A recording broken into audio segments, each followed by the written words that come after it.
అందరికీ నమస్కారం. నేను మీ పదులపర్తి శివ. మరో పద్యంతో మీ ముందుకు వచ్చాను.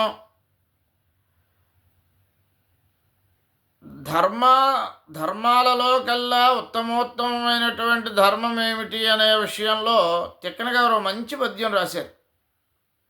ఒరులేయవి అనరించిన నరవర అప్రియము తన మనంబునకగు తానురులక విచేయకునికి పరాయణము పరమధర్మ పదములకెల్లన్.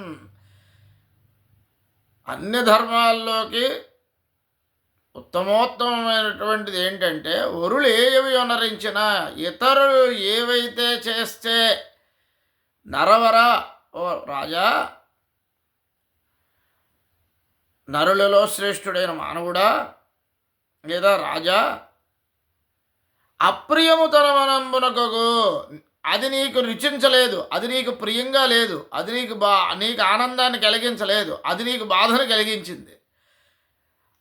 తాను అరుళక విషేయకునికి నీకేదైతే అప్రియమైందో, నీకేదైతే బాధ కలిగిందో అది ఇతరులకు నువ్వు చేయకుండా ఉన్నట్లయితే అదే పరమధర్మపరాయణము, అది ధర్మపరాయణము. తానురులక విషేయకునికి పరమధర్మపరాయణము పదములకెల్లన్న. ఆ యొక్క ధర్మపదంలో ఇతరులు నీకు ఏదైతే చేస్తే నీకు ఆనందాన్ని ఇవ్వలేదో, కష్టం కలిగించిందో, దుఃఖాన్ని ప్రాప్తింపజేసిందో అవి నువ్వు ఇతరులకు చేయకుండా ఉండడమే ధర్మాలలోకెల్లా అత్యుత్తమమైన పరాయణము, ధర్మపరాయణమైనటువంటిది అని చెప్పడం జరుగుతుంది తిక్కన గారు.